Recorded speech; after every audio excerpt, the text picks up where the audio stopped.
موقع آپ آئے، دو تین باتیں آپ سے کرنی تھی جو آلریڈی آپ جانتے ہیں، مگر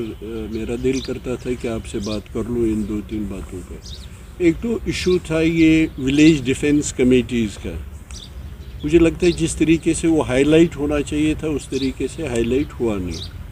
حالانکہ ہماری پریزیڈنٹ محبوبہ جی نے جیسے وہ ہر سچویشن پہ امیجیٹلی رسپونڈ کرتی ہے، انہوں نے کیا تھا۔ یہ جو V D C village defence committees کا مسئلہ ہے، آپ کو یاد ہوگا ایکسٹرا آرڈنری سچویشن تھی 90s میں، اور شاید اسٹریچ تھا سیکیورٹی، جو یہاں کا گریڈ ہے وہ اسٹریچ تھا، تو اس لیے وہاں پہ خاص کر ارسویل ڈسٹرکٹ ڈوڈا میں سویلینز کو بھی عام کیا گیا۔ مگر اس کے بعد نیچرلی جب آپ ان یونیفارمڈ لوگوں کو آرمز دیں گے تو کافی ایلیگیشنز آئی کہ ہراسمنٹ ہو رہا ہے، بلکہ ان کے خلاف ایف آئی آرز بھی لانچ ہوئے۔ اس کے بعد آلموسٹ ڈس فنکشنل وہ ہو گیا، اور جیسے گورنمنٹ کا اس وقت بھی دعویٰ ہے کہ حالات بالکل ٹھیک ہے۔ ابھی میں ایک آرمی آفیسر کا سن رہا تھا، وہ کہہ رہے تھے ہر پیرامیٹر سے جموں کشمیر کے حالات جو ہیں نارمل ہیں۔ اگر ایسا ہے، ہوگا بھی کیونکہ وہ کہہ رہے ہیں رسپانسبل آدمی ہیں، تو پھر اب ولیج ڈیفنس کمیٹیز کو اپ گریڈ کر کے اب ان کو ولیج ڈیفنس گارڈز کہا جائے گا، اور ان کے جو 4000 پرکس 400 تھے وہ آپ 4000 دیں گے پر منتھ، اور جن کے 700 تھے ان کے 4500 پر منتھ۔ اب آپ جب ان یونیفارمڈ لوگوں کو آرمز ایمونیشنز دیں گے،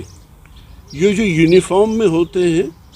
ان کو وہ یونیفارم رسپانسبلٹی بھی دیتی ہے، ریسٹرین بھی کرتی ہے۔ وہ 10 بار سوچتے ہیں کہ ہم نے یونیفارم پہنی ہے، اس لیے ان آرمز جو ہمارے ہاتھ میں ہیں اس کا مس یوز اور ابیوز نہیں ہونا چاہیے۔ اور جیسے میں نے کہا آپ کو پہلے بھی ہوا تھا۔ اب ایسا کیوں کیا گیا؟ میرے خیال میں گورنمنٹ کو they owe it to the people of Jammu and Kashmir کہ بتا دیں اس بات کی ضرورت کیوں پڑی۔ اگر ضرورت ہے تو باقی جگہوں پہ آپ روز دیکھ رہے ہیں ہمارے پنچ جو الیکٹڈ ہیں، سرپنچ جو الیکٹڈ ہیں، ڈی ڈی سی ممبرز جو الیکٹڈ ہیں، جب سے وہ الیکٹ ہو گئے بیچارے وہ اپنے ایریاز میں نہیں جا سکتے، وہ لوگوں نہیں مل سکتے، ان کو مارا جا رہا ہے، ان کی کلنگس ہو رہی ہے، اور یا تو وہ ہائیڈنگ میں ہیں یا ان کا پاسبل نہیں ہے کہ وہ لوگوں سے ملے اور وہ مارے جاتے ہیں۔ تو اگر ایسا ہے تو ان کو بھی پھر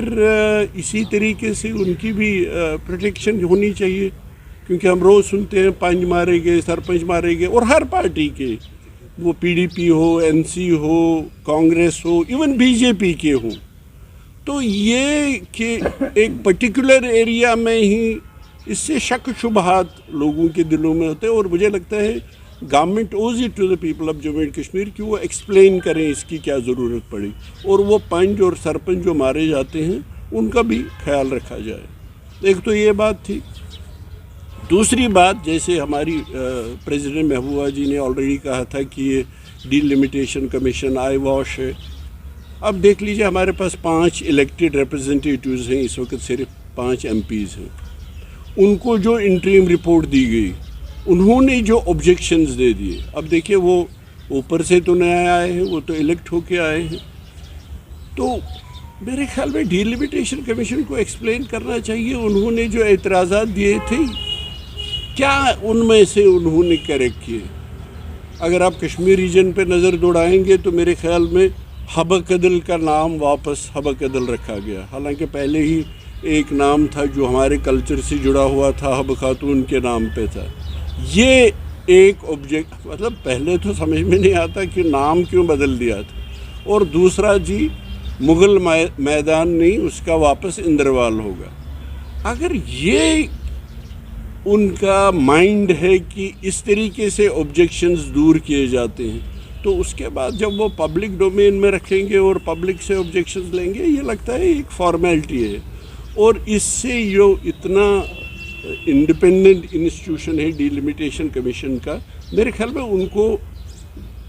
کو لوگوں کو بتانا چاہیے کہ ہم نے کس بیسس پہ کیا، کن کرائٹیریاز پہ کیا، اور کیوں صرف یہ آبجیکشن سو کالڈ آبجیکشنز مان لیے، باقی جو مین آبجیکشنز تھے ان کو ایڈریس کیوں نہیں کیا؟ اب سچیت گڑھ ٹھیک ہے، اگر لوگ وہاں چاہتے تھے کہ یہ ایسا نہ ہو وہ ٹھیک ہے، باقی بھی اعتراضات تھے،